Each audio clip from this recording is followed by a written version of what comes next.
Okay, good afternoon. I'm Zheng Yu. Now I'm a social media committee member of Organizational Behavioral Division, Academy of Management. Today, I am going to interview Zhang Ting, who is a postdoctoral research scholar at Columbia Business School. Ting graduated from Harvard Business School. She is the winner of Academy of Management OB Division Best Paper Award based on her dissertation.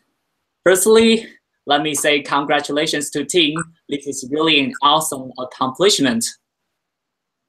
Thank you so much for having me. So, Ting, could you please briefly introduce this paper regarding the topic, the study design, and the conclusions from this research? Sure, absolutely. So my dissertation involves studying this phenomenon of what we call the expert-novice gap, which is when experts have difficulty understanding what novices are going through and getting into the mindset of what novices are thinking. And this is a pretty pervasive problem that we see across a variety of organizations. So you could imagine surgeons, for example, having difficulty remembering what it was like to be a medical student and then teaching a medical student in the operating room. And that's both in terms of the content of how to actually go about stitching up a patient, but it's also in terms of the emotional experience of what it's like for a medical student to enter the operating room for the first time. And this isn't just something that we see in medicine, but in a variety of other contexts. For example, consultants might go into an organization learning how to give presentations to clients, but then also being expected to do a variety of things that perhaps they're not prepared to do on day one.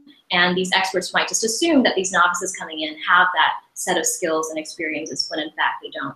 And so we see this problem in a variety of contexts. And my dissertation is looking at, well, what are ways in which we can actually help experts better understand what novices are experiencing? And one way is what I call this process of rediscovering the experience of inexperience. So just to give you an example of what I mean by that, in one of the research studies that I did, and much of my research is experimental, we gathered a group of expert guitarists to come into to essentially play on their guitar. And in one group, they just played as they would normally. In the other group, they flip the guitar around and they play with their non-dominant hand. And this experience enabled these expert guitarists to go back and revisit, oh, what was it like to be a beginner, to not know how to hold the guitar correctly, to not know how to strum on the strings. And that experience carried over when we asked them to give advice to a novice. So what we found in this first study is that when experts were able to rediscover the feeling of being a beginner again, they gave advice to novices that novices rated as more helpful. So these experts gave advice like, you might want to rotate your thumb a little bit more so you can clear the strings and play more clearly that way, as opposed to giving more generic advice like just make sure to practice more. But not only was the content of the advice perceived to be better when experts gave, or when experts got to rediscover what it was like to be a beginner, but we also saw that the advice was more encouraging as well. So experts were more likely to say things that were motivational, like, I believe you have the potential to do this, and you just need to work more through X, Y, and Z way in order to get there. So that's one of the research studies that we did, looking at how can we enable experts to rediscover the feeling of being a beginner again. And sometimes literally putting themselves back in the shoes of the beginner. Other ways of doing so are, for example, having an expert rediscover something that they produced when they were beginners. So in another study, we recruited a group of individuals who had completed their summer internship, and we asked them to give advice to those who had never experienced looking for a summer internship, never having gone through a summer internship before. And those who were able to read what they wrote during the middle of their summer internship, these relative experts who had that summer internship, when they saw what they wrote during their internship, they gave advice that these novices also saw as more useful and more helpful moving forward.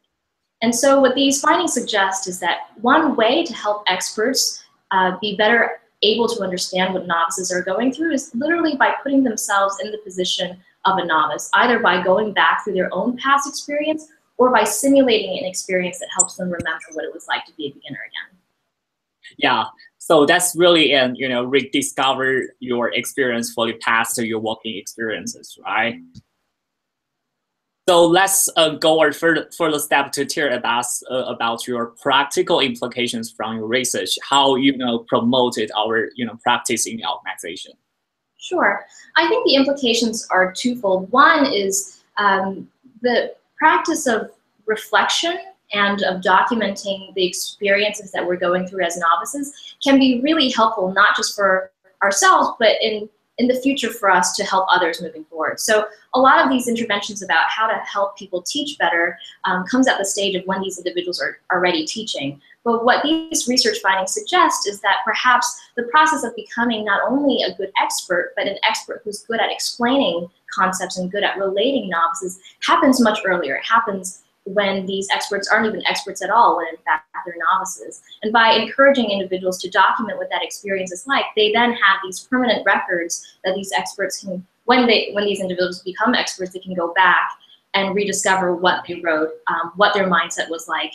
And sometimes that can be very indicative of what the novices that they're interacting with are thinking about.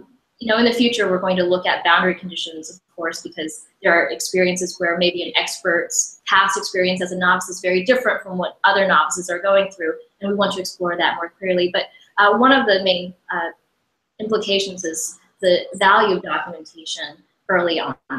The second is in terms of helping experts see the value of putting themselves in the position of being a beginner again. So some of our findings suggest that by deliberately placing experts in a position of being a beginner by, say, flipping the guitar around, or even learning a new skill that puts them in the mindset of being a beginner, that could have some spillover effects in terms of how well they can communicate with beginners in the domain of expertise that they're in. Okay, so this kind of rediscovery process is always, not only benefit to the newcomers, but also benefit the experts in the organization already, right? Right, that's something that we'd like to explore further, which is what's the benefit of engaging in this act of rediscovery for the expert themselves. What we're currently finding based on our data collection is that there are benefits to beginners, but what are the benefits to the experts? And that's something that we're currently looking at in our data collection. Yeah, that's really interesting. Okay, thank you very much. I can see how meaningful for research based on your brief introduction for your research. But thank you again for joining us for today. So good luck for your future research. Thank you so much, and thank you for your kind words. Okay, thank you.